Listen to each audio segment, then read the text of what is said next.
واغفر لنا ما مضى يا واسع الكرم مولاي صل وسلم دائما أبدا على حبيبك خير الخلق كلهم.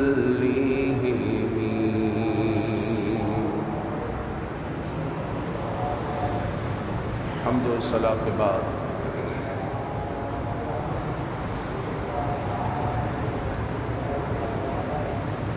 حضرت سیدنا فاروق اعظم رضی اللہ تعالی عنہ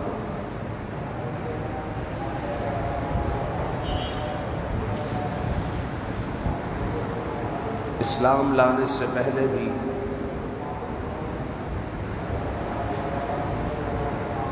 آپ کا قد اونچا تھا،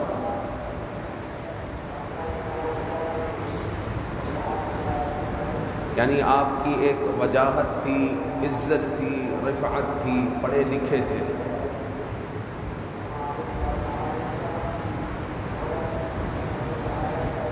اور دیگر صحابہ اکرام رضوان اللہ علیہم اجمعین مرید رسول ہے، حضور کے پاس آئے اور سیدنا فاروق اعظم رضی اللہ تعالیٰ عنہ مراد رسول ہے کہ حضور نے آپ کو اپنے رب سے مانگا.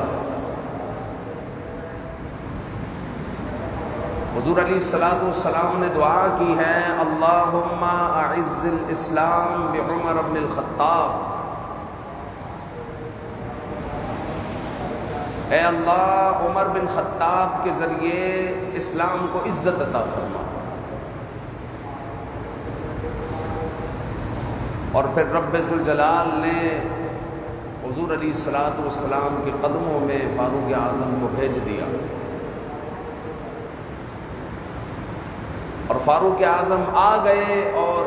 حق کو قبول کر لیا اور دار ارقم اللہ اکبر کی صداؤں سے گونج اٹھا. پھر سیدی فاروق اعظم رضی اللہ تعالیٰ عنہ حضور علیہ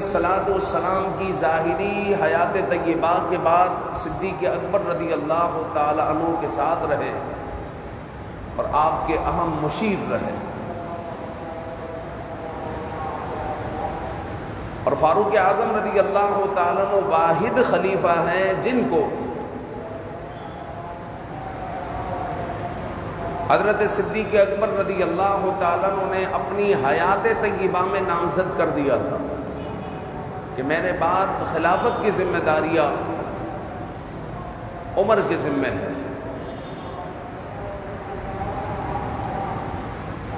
اور پھر سیدنا فاروق اعظم رضی اللہ تعالیٰ عنہ کی خلافت کا سلسلہ شروع ہوتا ہے اور اللہ رب العزت آپ کو اتنی فتح عطا فرماتا ہے، اتنی فتح عطا فرماتا ہے کہ تیزی کے ساتھ ریاست اسلامیہ ایسے پھیلنا شروع ہو جاتی ہے جس طریقے سے پانی پھیلتا ہے. اور ساری ریاست کو آپ نے امن و امان سے، عدل و انصاف سے بھر کر رکھا ہوا ہے، اس لیے کہ جو قانون بناتے ہیں اس قانون پر وہ خود عمل کرتے ہیں. جو قانون بناتے ہیں اپنے گھر والوں کو پہلے کہتے ہیں دیکھو جی آج سے یہ رول ہے اور تم پر لوگ اس طرح نظر رکھیں گے جس طرح پرندے گوشت پر رکھتے ہیں. تو آپ لوگوں کو زیادہ عمل کرنا ہے، کیونکہ بعض لوگ قریب والوں کو زیادہ دیکھا جاتا ہے. امام صاحب اگر ممبر پر کچھ ایسی بات کہے تو مقتدی اٹھ کر کھڑے کر یہ کہتے ہیں آپ کا بچہ تو یہ کرتا ہے، آپ کا بچہ تو ایسا ہے، آپ ہمیں سکھا رہے ہو. تو فاروق اعظم رضی اللہ تعالیٰ عنہ اپنے گھر والوں کو تنبیہ کیا کرتے تھے کہ کوئی مجھے ایسے نہ کہے، تمہیں زیادہ عمل کرنا. پھر سیدنا فاروق اعظم رضی اللہ تعالیٰ عنہ کے زمانے اقدس میں بیت المال میں بھرپور خزانہ، بھرپور مال آیا، لیکن سیدی فاروق اعظم رضی اللہ تعالیٰ عنہ کی حیات طیبہ کو دیکھیں تو سادگی سے بھری ہوئی ہے۔ آپ کی غذا کو دیکھیں تو نہایت سادہ، آپ کے کپڑوں کو دیکھیں تو نہایت سادہ، کپڑے کے جوڑے پر 2 4 اور 14 پیوند بھی کبھی لگے ہیں، جبکہ آپ چاہیں تو دنیا کا بہترین لباس زیب تن کرے، بہترین بستر آپ بچھا سکتے ہیں، بہترین سواری آپ کی ہو سکتی ہے، لیکن سیدنا فاروق اعظم رضی اللہ تعالیٰ عنہ نے نہایت سادگی سے زندگی بسر کی۔ اور جب حج پر جاتے تو 180 درہم میں آپ کے حج کا سفر کا معاملہ ہو جاتا، اور دوران سفر یعنی مدینہ سے مکہ تک کا سفر ہے، دوران سفر جہاں پر بھی آپ اترتے آرام کے لیے، کہیں پر کوئی کنات، کوئی خیمہ نہیں لگتا، جس طرح ایک عام آدمی درخت کی آڑ میں کچھ دیر آرام کر لیتا ہے، اتنی بڑی ریاست کا حاکم بھی کسی درخت کی آڑ میں بیٹھ جاتا ہے، لیٹ جاتا ہے اور کچھ دیر آرام کر لیتا ہے۔ اگر تھوڑا لیٹنا ہے، سونا ہے تو مٹی کی ڈھیری بنا کر اس پر کپڑا ڈال کر تکیہ سمجھ کر اس پر سر رکھ دیتا ہے، اور اتنی بڑی ریاست کا حاکم اس طرح آرام کر رہا ہے۔ ہمارے یہاں پر اس طرح ادھر ایسے تھوڑی ہے کہ فاروق اعظم حج پر جا رہے ہیں تو پورا خاندان لے کر جا رہے ہیں، دوست احباب کو بھی لے کر جا رہے ہیں، چلو جی سب چلو، حکومت کے خرچے پر، بیت المال میں مال بہت ہے۔ ابے مال ہے تو تیرے باپ کا تھوڑی ہے، وہ تو لوگوں کا ہے۔ تو فاروق اعظم یہ کہا کرتے تھے یہ مال عمر کا اور عمر کے والد کا نہیں ہے، یہ لوگوں کا مال ہے۔ اسی لیے آپ جب حج پر جاتے یا کسی سفر پر جاتے تو آپ کے پاس ایک سواری ہوتی ہے، اور ہمارے یہاں پر اگر کوئی حج کے لیے جا رہا ہے، خاندان کے خاندان جا رہے ہیں، جہاز بھر کر کدھر جا رہے ہیں؟ بھئی حج پر جا رہے ہیں۔ کس کے خرچے پر؟ سرکاری خرچے پر۔ ملک کہاں کھڑا ہوا ہے؟ دیوالیہ ہو گیا، قرض میں ڈوبا ہوا ہے، اور جناب عالی جہاز بھر کر کروڑوں اربوں روپیہ حج پر جا رہا ہے۔ کس کا جا رہا ہے؟ میرا اور آپ کا جا رہا ہے۔ تو سیدی فاروق اعظم رضی اللہ تعالیٰ عنہ نے نہ صرف زندگی کو سادہ گزارا، بلکہ کبھی بھی جو ہے آپ حکومتی اخراجات پر بوجھ نہیں بنے۔ اگر کچھ ہے تو کھا لیا، اگر نہیں ہے تو حکومت سے، حکومت کے مال سے اتنا لے لیا کہ بس گزارا ہو جائے۔ اور آپ کہا کرتے تھے کہ اس مال پر میرا اتنا ہی حق ہے جتنا ایک یتیم کے متولی کا ہوتا ہے، بس یہ مال عمر اور عمر کے گھر والوں کا نہیں ہے، یہ مال لوگوں کا مال ہے۔ پھر سیدنا فاروق اعظم رضی اللہ تعالیٰ عنہ جب طواف کر رہے تھے تو کسی نے کہا کہ میں نے 4 پیوند گنے، کسی نے کہا 2، کسی نے کہا کہ 14 پیوند میں نے حضرت فاروق اعظم کے گنے۔ آپ کے تہبند میں بھی پیوند لگے ہوئے ہیں، قمیص میں بھی پیوند لگے ہوئے ہیں۔ سیدی فاروق اعظم رضی اللہ تعالیٰ عنہ کو آپ کی بیٹی نے ایک مرتبہ زیتون میں اور شوربے میں روٹی کو چور کر دے دیا، تو آپ نے اپنی بیٹی کو کہا کہ بیٹا یا تو تم شوربے میں ڈال دیتی اس کو یا پھر زیتون میں ڈال دیتی۔ 2 سالن ایک ساتھ۔ فاروق اعظم رضی اللہ تعالیٰ عنہ نے کہا یہ تو میں نہیں کھاؤں۔ اتنی سادہ زندگی بسر کر رہے ہیں کہ جب میری ریاست کا ہر فرد کیا یہ کھا سکتا ہے، میری ریاست کا ایک عام آدمی عام سی خوراک کھا رہا ہے تو عمر بھی عام سی خوراک کھائے، اور عام سی خوراک پر گزارا ہو رہا ہے۔ اس 2 چیزوں کے ساتھ جب روٹی چوری ہوئی تھی تو آپ نے اس روٹی کو نہیں کھایا۔ پھر سیدنا فاروق اعظم رضی اللہ تعالیٰ عنہ کے حکم پر حضرت ابو عبیدہ بن جراح یرموک کی طرف گئے، یرموک فتح ہوا۔ پھر حضرت ابو عبیدہ بن جراح نے پوچھا کہ حضور اب بیت المقدس کی طرف جانا ہے یا کسی اور طرف؟ تو سیدی فاروق اعظم رضی اللہ تعالیٰ عنہ نے حکم دیا کہ بیت المقدس کی طرف جاؤ، اور بیت المقدس کا جا کر حضرت ابو عبیدہ بن جراح نے محاصرہ کر لیا، اور یہ محاصرہ اتنا طویل ہوا کہ 4 مہینے محاصرے کو گزر گئے، جھڑپیں بھی ہوتی رہی، لیکن ان کے پاس اندر کھانے پینے کا نظام اتنا تھا کہ انہوں نے دیواروں پر چڑھ کر کہا کہ آپ لوگ اگر سالوں تک بھی محاصرہ رکھو گے تو ہمیں کوئی فرق نہیں پڑے گا۔ پھر ان کا پادری جو ہے دیوار پر چڑھا اور لشکر اسلام کو دیکھا، حضرت ابو عبیدہ بن جراح کو دیکھا اور کہا امیر لشکر، آپ کے اندر وہ بات نہیں ہے جو ہم نے اپنی کتابوں میں پڑھی ہے کہ بیت المقدس کو فتح کس نے کرنا ہے۔ او امیر لشکر، اگر آپ کو جانا ہے یہاں سے چلے جاؤ، ورنہ آپ جتنا بھی زور لگا لو بیت المقدس کو آپ فتح نہیں کر سکتے، کیونکہ آپ کے اندر وہ بات نہیں ہے۔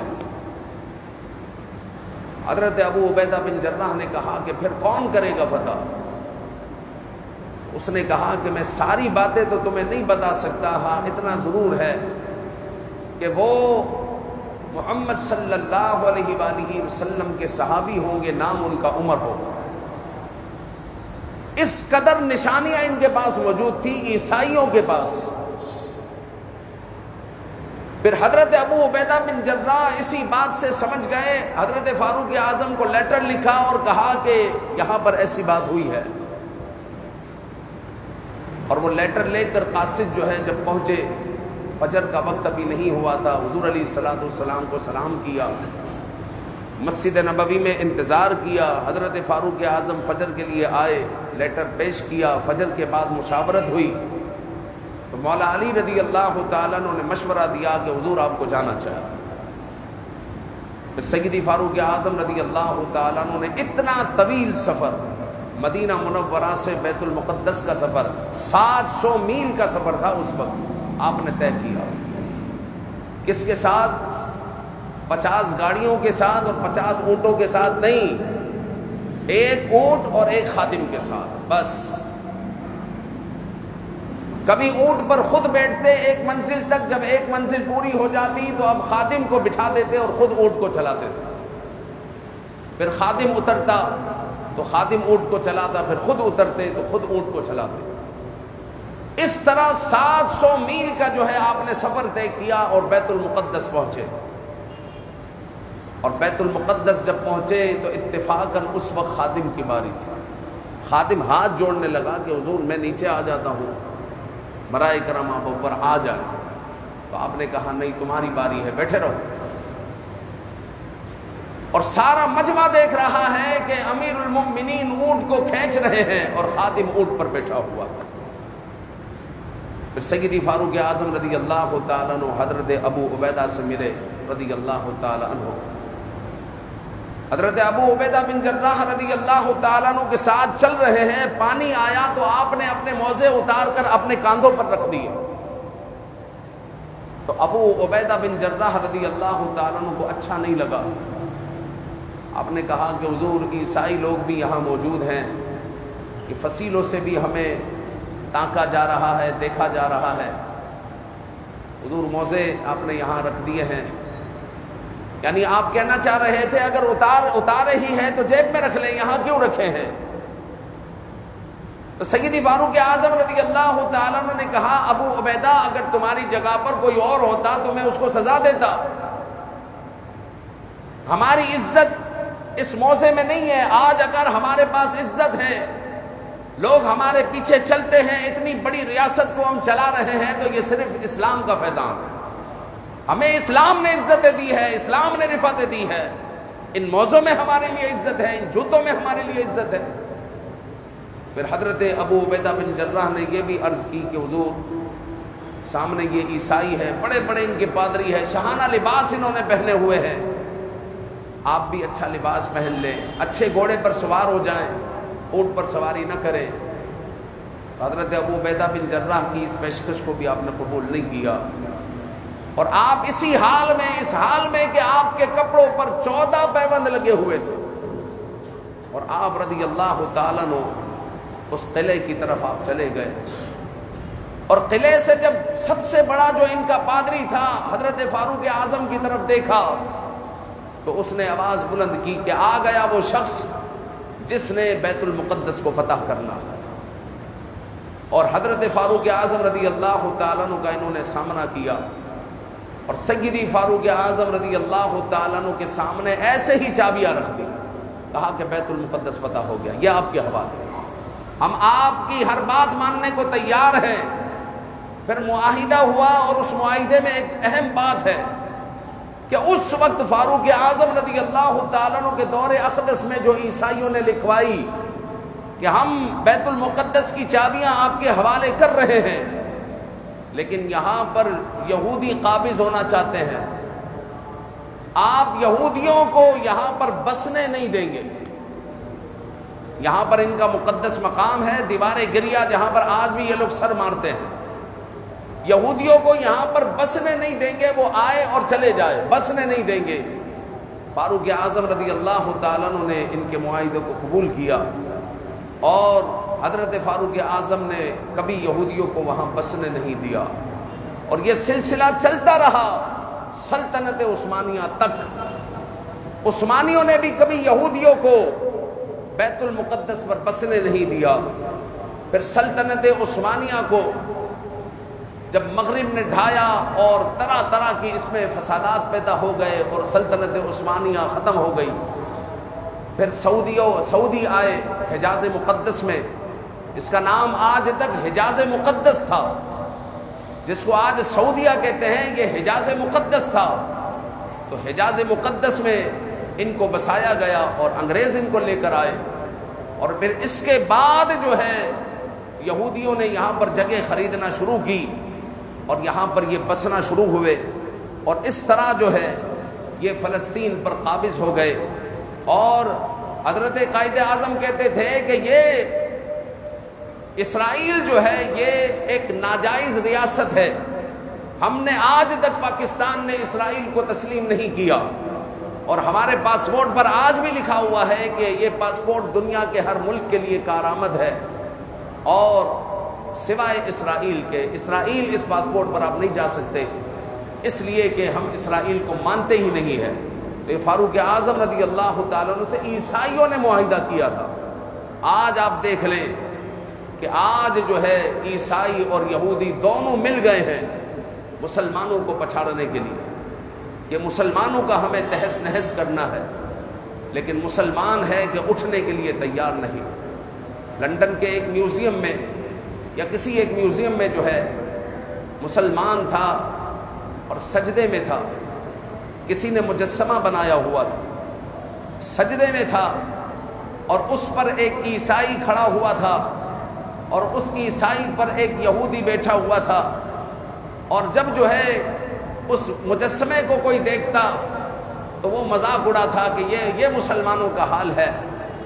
تو ایک سمجھدار یہودی وہاں پر آیا اور اس نے اس مجسمے کو دیکھا، تو اس نے اس میوزیم کے مالک کو، انتظامیہ کو ریکویسٹ کی کہ اس مجسمے کو یہاں سے ہٹا دیا جائے، کہ تم سمجھتے ہو کہ اس میں جو ہے مسلمانوں کی ہتک ہے، بظاہر تو یہی لگ رہا ہے، لیکن ساتھ میں ہماری ذلت بھی ہے کہ جس دن یہ مسلمان سجدے سے اٹھ گیا تو پھر کیا ہوگا، ہم سب گر جائیں گے۔ تو آج سارے مسلمان گویا کہ سجدے میں ہیں، مسلمان ذکر و اذکار کرتے ہیں، مسلمان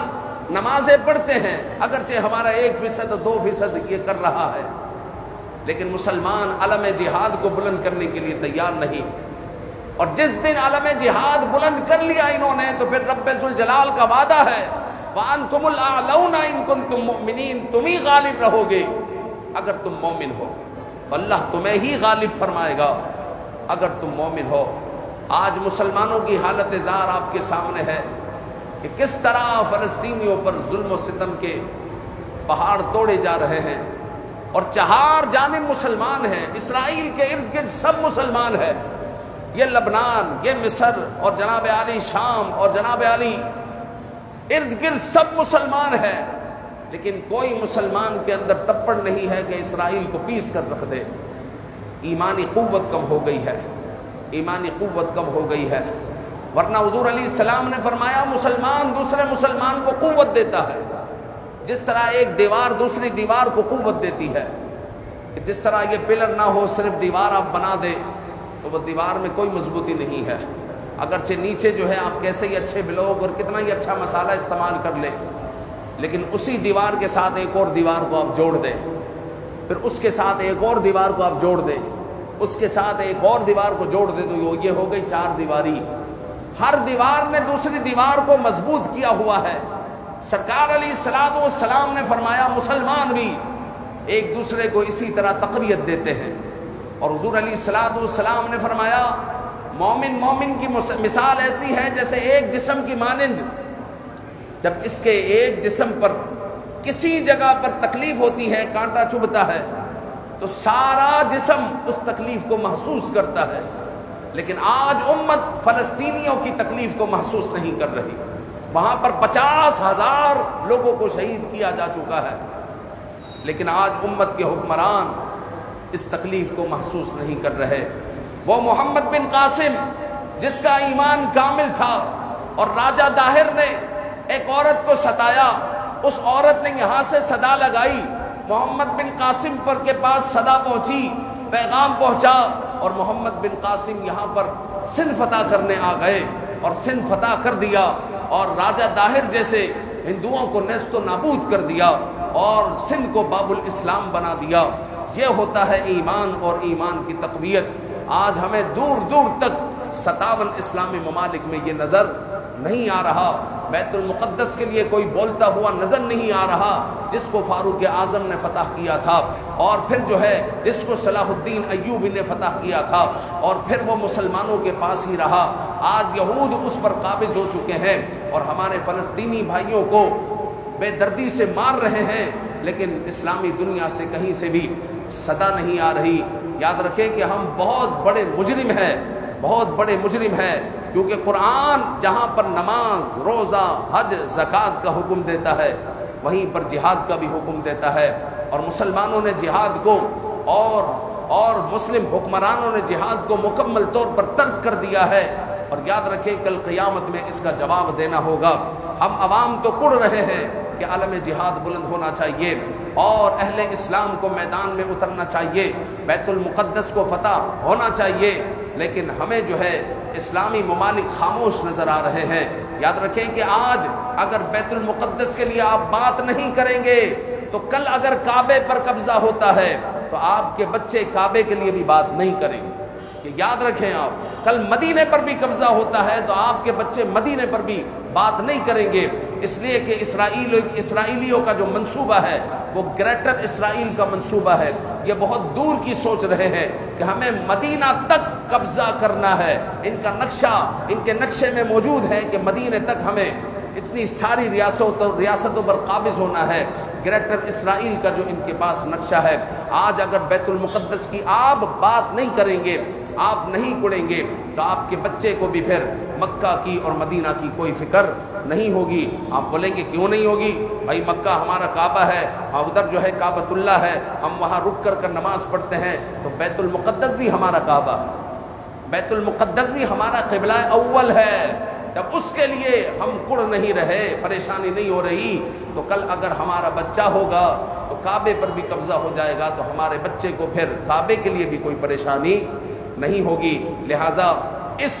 یہ جو رمق ہے ایمان کی رمق، یہ جو شعلہ ہے، یہ ہمارے دلوں میں زندہ رہنا چاہیے کہ جو ہو رہا ہے غلط ہو رہا ہے۔ رب ذوالجلال ہمیں سیدی فاروق اعظم رضی اللہ تعالیٰ عنہ کی سیرت کا حامل حاکم عطا فرمائے، اور ہمارے ملک پاکستان کی حفاظت فرمائے۔ خصوصاً ملک پاکستان کو اس وقت اشد ضرورت ہے کہ سیرت فاروق اعظم کو اپنانے والا ہمیں کوئی حاکم ملے، ورنہ ہم بربادی کی طرف جا رہے ہیں، ہم برباد ہو رہے ہیں، اور ہمارا ملک جو ہے پستی کی طرف جا رہا ہے۔ رب ذوالجلال ہمیں سیدی فاروق اعظم رضی اللہ تعالیٰ عنہ کی سیرت کا حامل حاکم عطا فرمائے۔ آمین بجاہ النبی الامین صلی اللہ علیہ وآلہ وسلم۔